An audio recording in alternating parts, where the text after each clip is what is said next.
ఈ దోపిడీ పీడలు లేనటువంటి, అసమానత లేనటువంటి, అన్యాయం లేనటువంటి సమాజం నిర్మాణం కావాలని ఒక సమసమాజం కోసం వాళ్ళు మొత్తంగా ఇక్కడ జరిగినటువంటి దొరల ఆధిపత్యానికి వ్యతిరేకంగా ఎదిరిస్తూ ఆ పోరాటాల పేరు ఇలా నరేంద్ర మోడీ, అమిత్ షాలు ఇట్లాంటి బిడ్డలందరినీ కూడా పుట్టన పెట్టుకుంటా ఉన్నారు. మరి ఈ సందర్భంగా నరేంద్ర మోడీ, అమిత్ షాలు మాట్లాడుతూ ఏమంటున్నారంటే, వాళ్ళు మార్చి 2026 మార్చి వరకు మొత్తంగా విప్లవోద్యమాన్ని నిర్మూలిస్తామని చెప్తా ఉన్నారు. నేను ఈ వేదిక నుంచి, ఈ పోరాటాల గడ్డ వెలిశాల నుంచి అమిత్ షాకి ఒక సవాల్ విసురుతా ఉన్నా. ఓ అమిత్ షా, ఓ నరేంద్ర మోడీ, నీకు దమ్ము ధైర్యం ఉంటే, నీకు నిజంగా 56 ఇంచుల షాతే గనక మోడీకి ఉంటే, ఈ దేశంలో ఉన్నటువంటి దోపిడీ లక్షల కోట్లను దోచుకున్నటువంటి దోపిడీదారులందరినీ నువ్వు జైల్లో పెట్టగలుగుతావా అని అడుగుతా ఉన్నాను. అవునా కాదా? పెట్టగలుగుతారా? పిడికెడు మంది గుజరాతీ పెట్టుబడిదారుల కోసం 18 లక్షల కోట్లను రుణమాఫీ చేసిండు. ఎన్ని లక్షల కోట్లు? 18 లక్షల కోట్ల ప్రజల సంపదను వాళ్ళు రుణాలు తీసుకుంటే బ్యాంకులకి వెళ్ళి వాళ్ళకు రుణమాఫీ చేసిండు. ఆదాని, అంబానీ, జిందాల్ లాంటి, నీరవ్ మోడీ లాంటి అందరికి కూడా, వారి బంధువర్గానికి అందరికీ, గుజరాత్ పెట్టుబడిదారులందరికీ ఇలా ఈ దేశ సంపద ఈ దేశ ప్రజలకు చెందాలని, దక్కాలని పోరాడుతున్నటువంటి బిడ్డలందరినీ ఇలా మధ్య భారతంలో మొత్తంగా నిర్దాక్షిణంగా కాల్చి చంపుతున్నటువంటి తీరును మనం చూస్తా ఉన్నాం. భారత రాజ్యాంగం మీద ప్రమాణం చేసినటువంటి ఓ భారతీయ జనతా పార్టీ నాయకులారా, ఈ దేశంలో ఉన్నటువంటి ప్రజలందరికీ రాజ్యాంగంలో కల్పించినటువంటి హక్కులుంటాయి, జీవించే హక్కు ఉంటుంది. ఎవరైనా నేరం చేస్తే, ఎవరైనా తప్పు చేస్తే మన ప్రాంతంలో ఏం చేస్తారు? అరెస్ట్ చేసి జైలు పంపుతారు. అంతేనా? మరి వాళ్ళకు కూడా అట్లే చేయాలి కదా. వాళ్ళని అరెస్ట్ చేసి జైల్లో పెట్టకుండా, వాళ్ళను ప్రభుత్వం ముందు, చట్టం ముందు, కోర్టు ముందు పెట్టకుండా, ఈ దేశంలో ఉన్నత న్యాయస్థానాలు ఉంటాయి, చట్టాలు ఉంటాయి, కోర్టులు ఉంటాయి. వాళ్ళని అరెస్ట్ చేసి కోర్టులో ప్రవేశపెట్టకుండా ఎందుకు మీరు చట్టాన్ని చేతిలోకి తీసుకొని ఇలా కాల్చి చంపుతా ఉన్నారు? కాబట్టి హింస ద్వారా ఏది సాధించలేమనే దాన్ని ఇలా మోడీ, అమిత్ షాలు గుర్తు చేసుకోవాలని చెప్తూ ఇలా పాకిస్తాన్ తోడైనా చర్చలు చేస్తారట. కానీ ఈ దేశ ప్రజల మీద దాడులు చేసి, ఈ దేశ ప్రజల్ని చంపుతూ, ఈ దేశ ప్రజల్ని 200 కిలోమీటర్ల దూరం సరిహద్దుల నుంచి 200 కిలోమీటర్ల దూరం పహల్గాం వరకు లోపలికి తీవ్రవాదులు వస్తారు. ఈ దేశంలోకి వచ్చి మన దేశ బిడ్డల్ని కాల్చి చంపుతారు. కాల్చి చంపి వాళ్ళు సేఫ్గా వెళ్ళిపోతారు. వాళ్ళు ఈ మోడీ, అమిత్ షాల సైన్యానికి కానీ, వీళ్ళ నిఘా వర్గాలు కానీ ఎక్కడ దొరకలేదు. ఏం చేసిల్లా మీరంతా?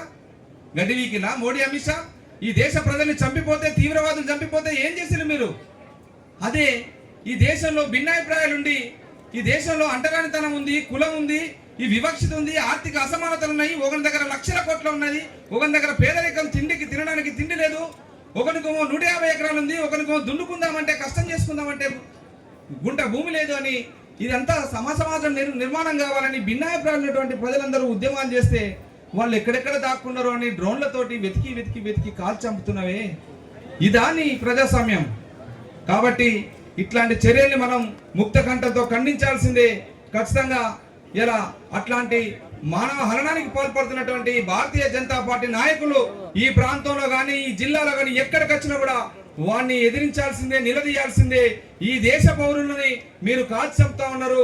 పరాయి దేశంతోటేమో మీరు అలాయి బలాయి తీసుకుంటా ఉన్నారు. నవాజ్ షరీఫ్, అక్కడ ఉన్నటువంటి పాకిస్తాన్ ప్రధాని, గతంలో ఉన్నటువంటి ప్రధాని పుట్టినరోజు జరిగితే మోడీ విమానం వేసుకుని పోయి బిర్యానీ తిని వాళ్ళ తల్లి కాళ్ళు మొక్కి ఆయన బర్త్డే శుభాకాంక్షలు చెప్పొచ్చిండు. ఈయన మనకు ఊకే అంటే ముస్లింల మీద వ్యతిరేకత చూపించుకుంటూ, మనకు జై శ్రీరామ్ అని చెప్పుకుంటూ ఓట్లు వేయించుకుంటాడు. ఇది ప్రజలారా, ఇలా దేవుడి పేరుతోటి నాటకాలు చేస్తా ఉన్నాడు భారతీయ జనతా పార్టీ నాయకులు. దేవుడి పేరు చెప్పి ఓట్లు వేయించుకుంటా ఉన్నారు. ఓట్లు వేయించుకున్న తర్వాత గద్దెనెక్కిన తర్వాత దోపిడీదారులందరికీ దోషి పెడతా ఉన్నారు. మనకు సంబంధించిన ప్రజల సంపద అంతా కూడా ఇలా ఆదానికి, అంబానికి దోషి పెడతా ఉన్నారు. అదే క్రమంలో మధ్య భారతంలో జరుగుతూ ఉంది. మొత్తం ఈ ఆదివాసుల కాళ్ళ కింద ఉన్నటువంటి లక్షల కోట్ల సంపదని, ఇలా బాక్సైట్ కావచ్చు, ఇలా ఐరన్ ఓర్ కావచ్చు, ఇట్లా అటవీ సంపదనంతా కూడా ఈ దేశం సంబంధించినటువంటి మన ప్రజల సంపదనంతా కూడా ఇలా ఆదాని అంబానీలకు కట్టబెట్టడానికి కోసం మధ్య భారతంలో ఆదివాసులను చంపుతా ఉన్నాడు. ఆ ఆదివాసులకు మద్దతుగా ఉన్నటువంటి ఇలా మావోయిస్టులను కూడా చంపుతా ఉన్నారు. కాబట్టి ఈ దుర్మార్గాన్ని అంతా కూడా మనం ముక్త కంఠంతో ఖండించాల్సిందే. ఖచ్చితంగా వెంటనే ఆ కాల్పుల విరమణకు పాల్పడి శాంతి చర్చలు జరపాలని కూడా ఇలా ఉస్మాన్ సిటీ విద్యార్థి నాయకుడిగా ఈ భారతీయ జనతా పార్టీని డిమాండ్ చేస్తా ఉన్నాం. కాబట్టి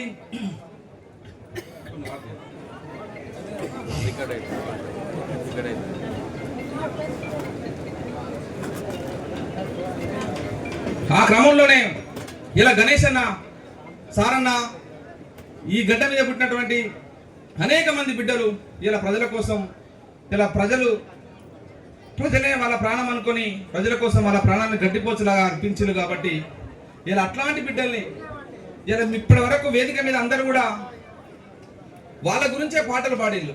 కానీ విద్యార్థి నాయకుడిగా వాళ్ళను కన్నటువంటి ఆ తల్లుల గురించి ఒక పాట పాడి వినిపించి ఈ అవకాశాన్ని ఇచ్చినందుకు ధన్యవాదాలు చెప్తున్నా.